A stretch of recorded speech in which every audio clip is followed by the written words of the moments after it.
Hi, everybody. I'm Reed Brockman. I'm from the Metro North Regional Employment Board. I head up their Youth Council. Today, we're here to talk about the Cambridge Science Festival, which is ongoing right now. I have from the Lewis Latimer Society. I have Lou Robinson, Rod Robinson, and Wendy Chavez all here today. Welcome, you guys. Glad to be here. Yeah. So I want to just start with one question. So why a science festival?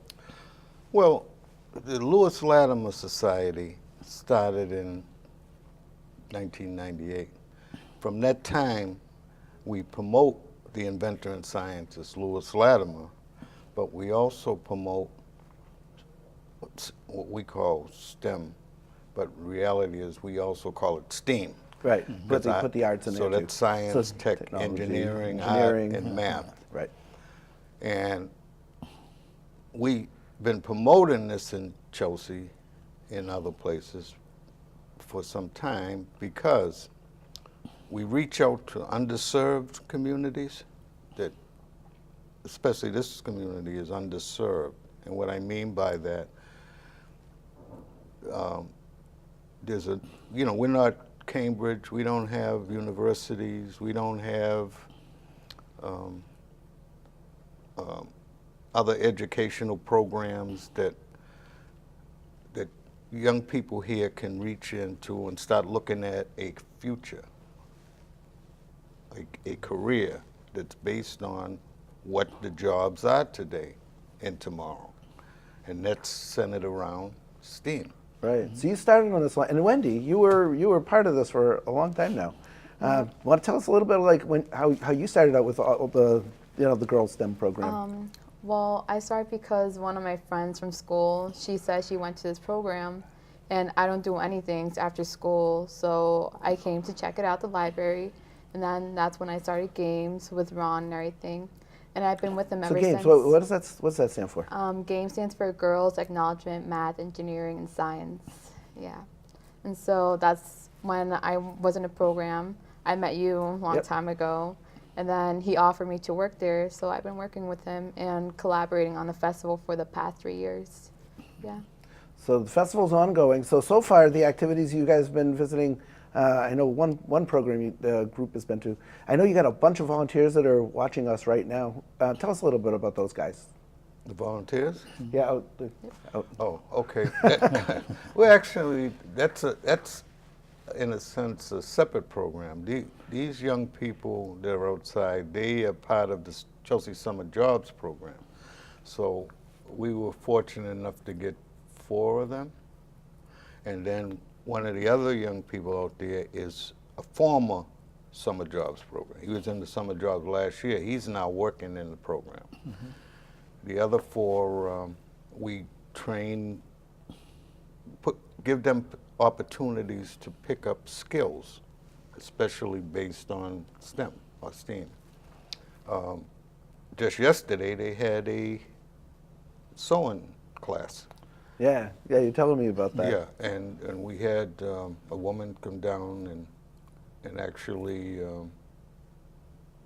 showed the kids how to use the machine. They used it, some of them, because time was an element yesterday. They used the machine, they made these bags, sort of thing. And I find in Chelsea that there are a number of young people interested in design. Mm-hmm. Clothing design, what have you. Wendy's going to speak about part of this year's Science Festival is working with a summer program for middle school age kids. What, Wendy? Yep. So the festival supposedly started on July 5th. Yep. The first time we went down to the complex to work with CAPIC. And I developed this program where they brainstorm, they can design anything they want. And so many girls, they were into fashion design. Some people did like chairs, bridges, or anything they wanted, houses. It all has to do with design and the steps that they brainstorm, then they put it on paper, and then they make a prototype, just like you, like an engineer. Right. Yeah, so it was pretty interesting. And we go down there, we've been going down there every Thursday, and then we're going this Thursday, and then the 4th time, they're gonna come to the library where we are.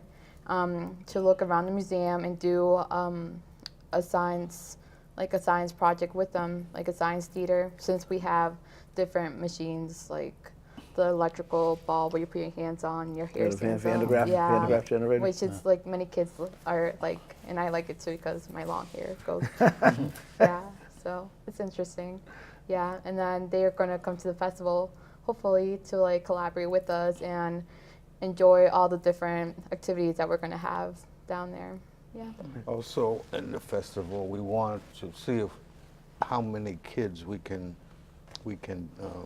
show their work as part of the big festival, Right. the big day. So that big day, what's the date on that? The big day is August 10th, 10th. 12 to 5, Yep. Port Park on 99 Marginal Street, of course, in Chelsea. So we'll display some of their work, as many as we can that day. Because the basis of starting this festival was built on youth, getting them involved in it. And that's why we do it on a Friday rather than a Saturday, because it was designed to help these types of programs. So right now we're talking about potentially next year or in the future going to Saturday, and that may allow parents to actually bring their kids Right. there. And that's what we strive for, the parent and the child. But it's been pretty effective working with that group, because last week, the room we were in, there was nothing but energy. Yeah, it was phenomenal. People were smiling, people were happy. So what were they doing? Well, what we use is basic everyday materials. Everything from bottle caps to Like your bathroom rolls of where you put the Right. paper. Yeah. Sticks, so that's the strings. building that the kids do. Right, that sounds sort of like the Future City program. Right. It's a Yeah. very Yeah. similar idea. Because what we do is we bring the materials, we throw it on the table, put it down, all the stuff on the table, and tell the kids go for it. So they have the option to keep coming up to take whatever they feel is necessary, whatever they're building. It's phenomenal, it really is. There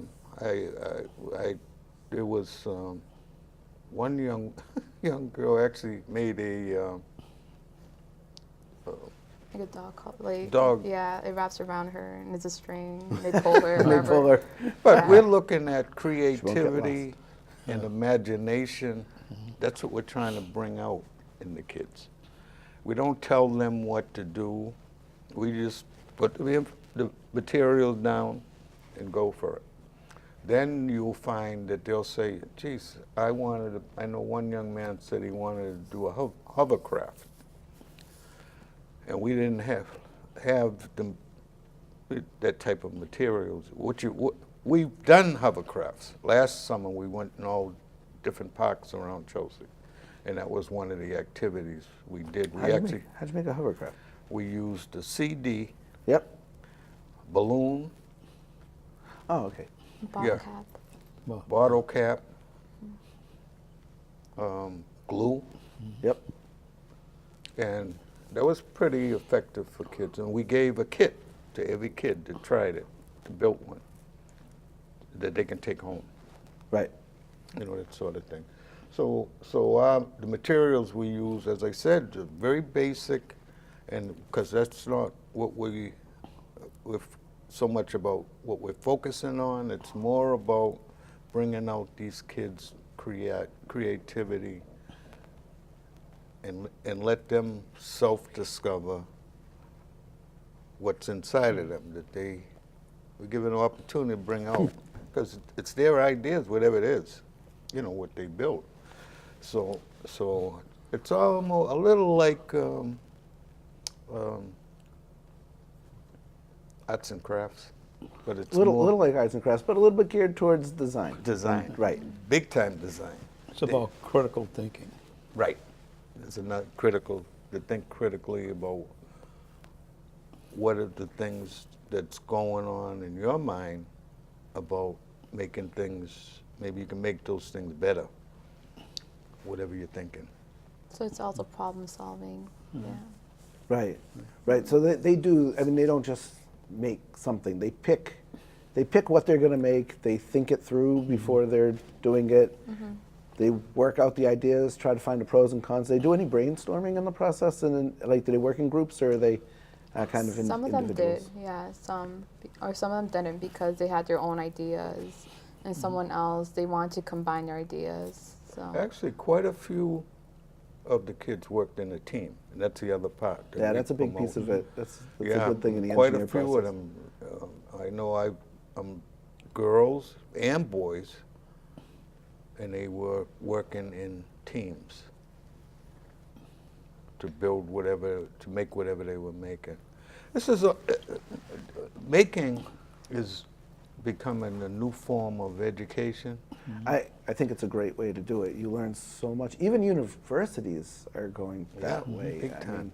mean, Big time. yeah, like I know Olin, that's their preferred way of teaching is they generally give them a project to do, tell them the bare minimums of what they need, leave them to figure it out for themselves, and the professor's job is to roam around and give them help when they need help, but not ever do the project. And they're taking on professional level, real contracted projects at the university level. And essentially, that's what we've worked with these young people, our staff people, Yeah.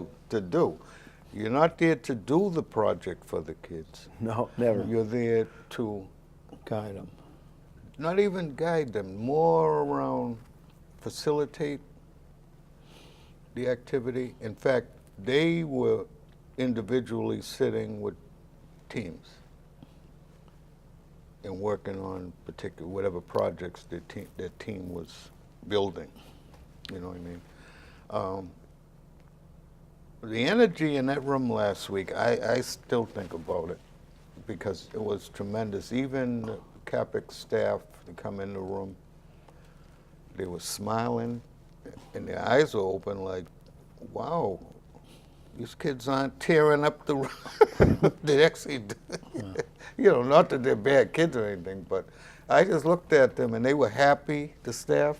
Right. Yeah, that Oh, there's nothing better than the feeling of when everybody's into what's in front of you and there's something fun to do and they actually understand that this is fun. And exactly, they're on it. exactly. I love that. And with making, because throughout the years we've worked with museums, Cambridge, Boston.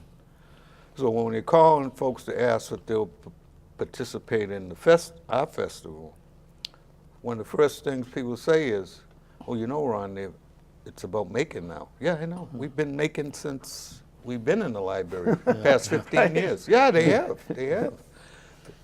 That's just how we presented it to the kids. Yeah. So the Lewis Latimer Society, which you guys, we'll talk a little bit about what the Lewis Latimer Society is in a little bit, but I know that you guys got a good connection to the city because you're a city councilor. Yes. So what's the city going to be bringing? I think the police and fire and. Actually, the fire department, who's participated a lot the previous year, we made arrangements to bring the smokehouse to. What's that? The smokehouse is a program that the state does, and the city has access to it. They bring out a trailer, and they show kids how to escape if there was a fire in their house and how to get out of the house. The police department will come and work with the interact with the kids, and also they got a donated ice cream truck. They got it all decorated up, and they'll bring ice cream to pass out, That's good. to the kids. So it's about trying to incorporate as many people from the city to be involved in the festival. And I know that you've been involved with us now for a number of years. One of the things, like when Ron talked about the universities, which, none here, but we had Alchemies, and we had a great relationship with Alchemies, the bio company that was here whenever that now is a new company. And actually Lloyd Johnson became very friendly with us. And what we were able to do because of him, we would bring the program to Alchemies, and did do a big introduction with their workers, and then put up on the screen Lewis Latimer Society and give the date and talk about the visit. Every kid was assigned to somebody to go through the company, and we'd have a luncheon with the workers and the kids, and each kid had to get up and say what they learned that day from being at Alchemies. So it was an interchange of conversation with the people from Alchemies to the kids and to us as staff. So this would be a great thing if, I mean, this is the perfect outlet for it. If there's groups that, would you guys be open to, if there's groups out there that want to bring the kids in, that's what it's all about, right? Well, what we look for is folks that organizations, businesses, or what have you, or just Sally the painter, that is willing to share what they do for these kids. This is math and science. Right. It's funny that math and science is actually so many fields involve, you know, the STEM subjects. well, that's a good point, because we have a relationship with KM Foods. So people think the only thing that KM does is hot dogs. But, you know, there's science involved. Oh, yeah. There's math involved, you know, figuring out the different ingredients and things like that. So kids were able to see firsthand, you know, talking to some of the scientists that are involved in KM. Also, at Eastern Salt, people just think there's a big salt pile. They don't understand the scientists that figure out, you know, the texture and stuff of the different salts that, you know, come into the designated port here in Chelsea.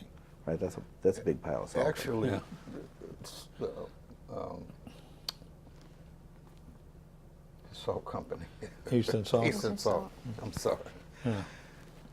Educationally wise, they touch on a lot of different subjects. Geography. Their salt comes from 4 different continents around the world. Africa, Ireland, Chile, Mexico. you see. And then each one where each one comes from, the salt comes from those places. There's 4 different types. And as Leo said, the textures are different, the colors different. And we did a field trip with a bunch of kids one summer down there, and the plant manager described all of that. I said, I never knew. I just seen You salt. never know until someone tells you. Yeah. Right.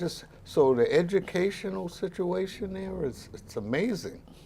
And that's a company that's always willing to work with people and local folks and organizations. And so part of the festival is you connect practitioners with the people.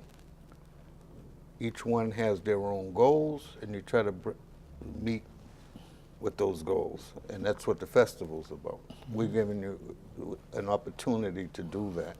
So is it still, the festival still open to getting more companies or outreach organizations to come over? Absolutely. There are industries here we haven't even really touched. A good example would be the folks that took over where Alchemies was, same building, Yes. same spot. Expectorate, I think they're on Williams Street before you go over the Meridian Street Bridge. Yep. Yeah. That's a chemical. They do a lot of chemical stuff. We haven't been able to get to them. Hopefully we will. Even if they don't participate this year, we get them next year. Another thought is banks. Yeah. Right, yeah, that's math. Yeah. That's math. It's a lot of math. Yeah. And we've done a lot with, Provident, which is now East Cambridge, through the years with kids and presentations and bank accounts and math and their jobs that they offer, because this is what it's really all about. Yeah. Their futures, jobs, and you have to see things when you're young to become those types of things, those types of careers, those type of jobs. Because you may not necessarily have people that live next door to you. I always ask the kids, you got any doctors live next door? You got any engineers? No. So we have to show them Right. what's in the world, what's out there in the world. Right. And there are thousands upon thousands of jobs in this country that's built around STEM that they can't fill. They have Right. difficulty Yeah. filling because I told a story of as I move around the city and people say to me, I could find a job, and I'll say, find a job doing what? Oh, I'll take anything. But when you talk about the fields like advanced manufacturing, Yes. there's so many open jobs right now. And in another one, I mean, there's very few young surveyors. Yeah. All the surveying companies, everybody's an older person. That's like a fun job. You're outdoors. You're Right. using drones. You're using LiDAR technology and all kinds of high tech tools, robots and total robotic stations, and we have tons of open jobs in that. Yeah. You can come into that one with just, you don't need a 4-year degree to Degree. start out in that. Neither of those. Right. Well, Yeah. basic through our relationship at Eastern Salt with Paul Lamb, during the Summer Olympics, we were able to go to a Fitzgerald shipyard, and they made the rowboats for the Olympics. Oh, really? Yes, that was right here in Chelsea, which many people did not know that, and also I didn't know that. right. And Like- Fitzgerald repairs the ships, and it's pretty amazing to be able to see. Like the ship would be so far out, and they would hook up a massive chain and pull it into the dock, and it'd be sitting up, and people would have to go underneath and paint the ships or repair the ships, and kids were able to go down and take a look at seeing people paint the ships and repair the ships. I'm So this reminded is right on the banks of like the Mystic River? Yeah, right in the here. Winnissimmet Street. Yeah, And ironically, what the sciences connect to culture, because that example of Fitzgerald's shipyard, that's where we were originally going. We didn't know anything about them building those, I forget what you call them, boats. The skulls, or Skulls, whatever. yeah, skulls. And then we were able to go and see them actually doing that. They're right downstairs. But I'm reminded of this young man we had that year in the summer program, and when he first started with us, he didn't know any of the kids. He would come in and we had all computers lined up on the wall, and he'd run to the furthest one, sort of antisocial. And when we went on that particular field trip that day, the Fitzgerald, I guess, was the owner. He addressed the kid, addressed us, and he goes, "You see how people move around here?" And they do move very slowly. So you don't see anything that's rushed because it could be dangerous. Yeah. So that young man said, and it shocked me when he said it, he goes, "Can I work here?" Because that was him. Like he was in his element. Yeah, I don't like pressure. I don't, you know what I'm saying? I'm more calm. So when Mr. Fitzgerald said that he picked right up on it. And essentially, I would always say to kids, ask the people for a job. What are they going to tell you? Right. And he did. Yeah. And he told him, they go, "How old are you?" He goes, "I think he was 15. 15, yeah. And they said you had to be around 18 years old to work there. When he was walking by, I was outside the library one day, when he turned 18, he goes, "I'm 18 now, Ron." So I said, "Yeah." He goes, "I want to go down down, forget that job. to see if I can get Right. that job. I said, go How for could it. they say no? How could they possibly say no? Go for it. You know? He waited 3 years for this job. I wanted to say something about manufacturing because we were at a meeting. Actually, Leo came with me that day. We were at.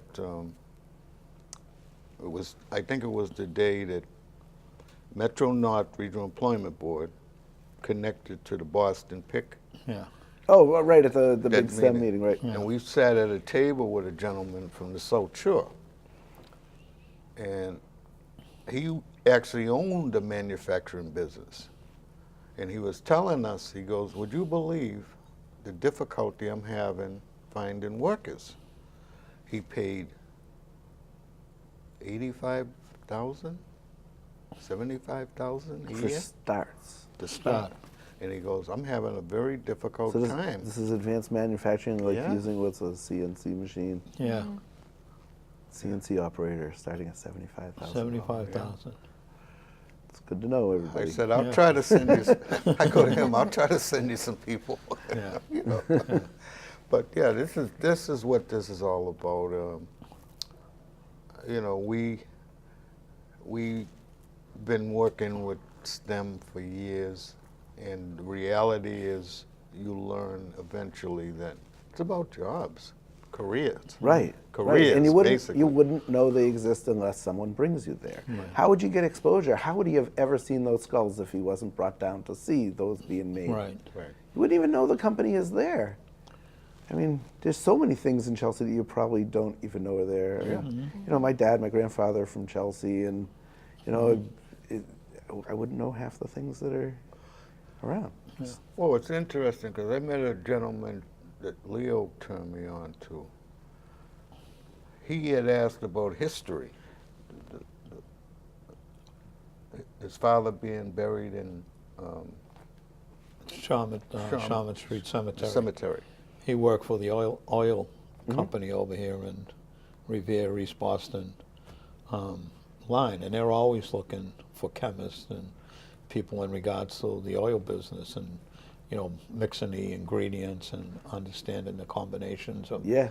what it takes for the gasoline. You know, because a lot of the fuel for the airplanes is right here in Revere. You know, what people don't realize. Right, right. So when we look at future And they put the odor potential in. jobs, we're really looking at the region too. We're not just looking at Chelsea. Right, of course. You're of looking course. at those industries that are around this region, that sort of thing. Well, and As a member of the STEM committee for Metro North, I always enjoy going to the meetings because I meet people. Same thing with me. Yeah, you meet these people and these the tremendous things that are going on in this state. It's phenomenal. So in order for a group or a city to take advantage of that, we have to be working together to take advantage of these things because they're there. These opportunities are definitely there. I met so many people through being with him over I the can't. years. Well, it's because he knows every person. Yeah. Everywhere. You know, Not every, everywhere. sometimes that's It's good, sometimes unbelievable. it's not so good.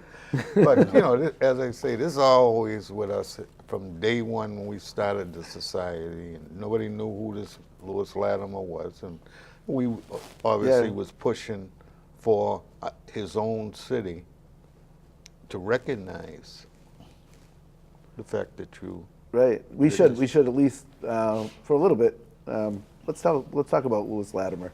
You guys want to give the brief history of Lewis Latimer and why it's Lewis Latimer Society? I actually was just talking to a couple school department personnel outside before we came over, and I was telling them about, you know, just about Lewis Latimer, because part of the festival was, and I got onto this last year, somebody asked me about where he lived, because he lived not far from where the big event's going to take place. Yep. I said right over there. This year I'm thinking about actually taking, if people are interested, a group over and tell the whole, the story about him living there and what was there, because what was there was safe houses, because his mother and father were escaped slaves. So that little area with those little wooden houses, there were 10 of them. And we had a tough time We're figuring talking out. right along Chelsea Creek, like right Right down there? off Marginal, Yep. at the bottom of Shawmut Street. Yeah. And they were sort of hidden, not hidden away, but they Yeah. were off. They didn't stand out. Right. 'Cause Right, they were right. safe houses, Let's say right. Of course, they don't you know, want us there, there. and that sort of Wouldn't be thing. safe. But he got, obviously, he was born here in 1848. When he was young, well, first off, he was one of 5 siblings. And then his mother had a baby, and the baby died at 17 days. It's buried in Central Ave Cemetery, Garden Cemetery. It's not Central Ave, it's Garden. Okay, and when he was young, he liked to read, write, and draw.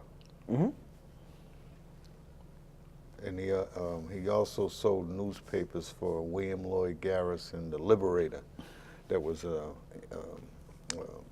paper that informed people about what was going on with abolition. Yep. And different people involved in it, and they actually carried. George Latimer he was an escaped slave, but when they first came here, they lived in Boston, him and his wife, in Beacon Hill. Yep. And he actually got spotted by what they call slave spotters. They would go around Boston Common, and they'd be looking to see if they can identify escaped slaves. And he was spotted by his master's, somebody that worked for his former master. And the master called, the spotter called the master and said, he's up here in Boston, but he also went to the Boston police. Boston police, they didn't arrest him, but he ended up in jail. I don't know what that means. Right. What is it? He was in jail. In jail, but not arrested. Right. Yeah. He was actually, George Latimer, the first hunted slave in the Northeast, in the North. First one. And then the other event that took place was the Dred Scott decision in 1850. Right. And that said that if you're caught in the North, You're gonna be sent. we can be sent back. Sent back. Right. So people got together, abolitionists, black and white here in Boston, ended up buying his freedom because they were going to break him out of jail. Because at that time they were doing that with particular people. Right. Way better to actually. Yeah. So Buy he bought freedom. his freedom for $400. So he came back to Chelsea because his wife's here on a safe house. And got nervous when the Dred Scott decision came out. And then he went up to Lynn, left the family, because he thought he was going to get caught and sent back. And so he left the family so he didn't endanger them. Right. So he lived the rest of his life up in Salem. Excuse me, Inland. Lynn. The reason I said Salem because I did come across an article from the Salem newspaper when he died. He died, I think, in the 1890s or 1880s. I'm not sure exactly. And they talked about him being, well-liked and all of that. Now, here in Chelsea, we had a family that believed that they were related to Latimer. And I would say to them, how? Hey, right. Yeah, how? Why do you feel that way? But they wouldn't tell me. Yeah, they wouldn't tell me. Just feeling. Right? And so I said, listen, because it was a family matter. Right. So I said, listen, you don't have to tell me about your personal the personal part of angle, what happened and all that. But what I found out in that article and story in the Salem newspaper, he actually had another family in Lynn. When he went up to So Lynn, it's a second family he once had it's a second separated. family. So it's all possible. Yeah. So what happened was, the family here that told me that, they said, one of the things they said was, they like to dance. And I'm like, That's a lot of people. well, they used to come to Chelsea. See, there's a real history and connection with African Americans in Chelsea and African Americans in Lynn. There's a history. People came here to work Yeah. when we had the junkyards and, Yep. and all that stuff. Also socially, people married Yeah. from the different cities. families. So George Latimer had a son. So I think that's the connection to this family. Because the son was a dancer, an entertainer, Okay. that sort of thing. So that's Yep. how they, through the oral history of the Yeah. family, So, they got to that. so Lewis, Right. Yeah. So before we kind of wrap up, I want to say a couple things about Louis Latimer. I mean, Right. we're sitting here in a very well lit studio. Yep. And Latimer was responsible for the development of the filament and the light bulb that made the light bulb affordable for people. Also, he did the original drawings and wrote the patent for Alexander Graham Bell for the telephone. But he also came up with a system that he improved the series to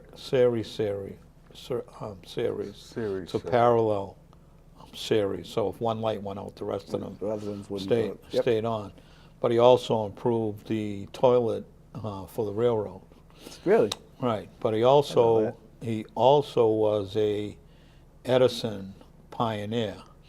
And anybody who fringed upon Edison's inventions, Latimer would represent Edison in those patents. And the question I always raise to people is that Latimer wrote the first book on incandescent lighting. So actually, whose system really was it? Right. That's pretty amazing. Yeah. And he drew the patent for Bell, because a number of people feel he is the original inventor of the telephone. Because Bell was a professor at BU, and he went to Cosby and Gould, which were patent lawyers, and Latimer was working there as an office boy, Yep. sweeping floors and all. He had his first job after he got out of the Civil War. He was in the Navy, and when he got out, a friend of his said that they're looking for a boy to sweep and clean the office. But what he used to do was peek over the shoulder of course. the draftsman. And he said he had a saying, whatever man knew, he put it in the book.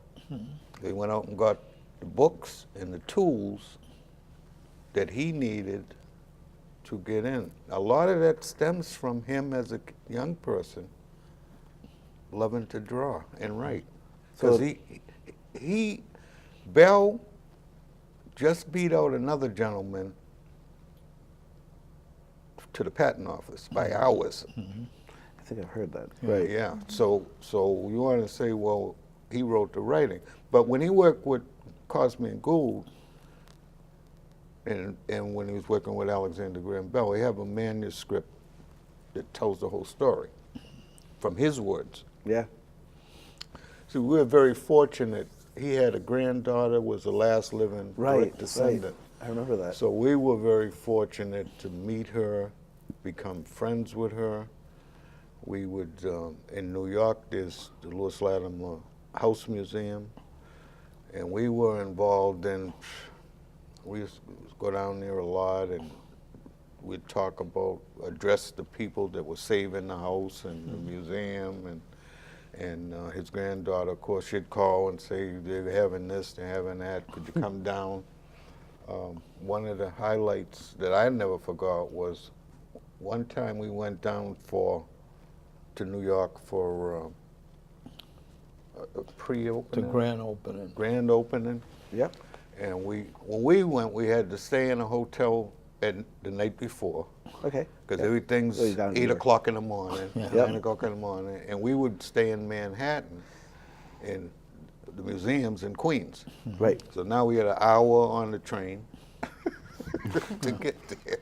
So we get there, and there's all these people outside lined up in there, and the then borough president was a woman, Claire Schumann. Claire Schumann.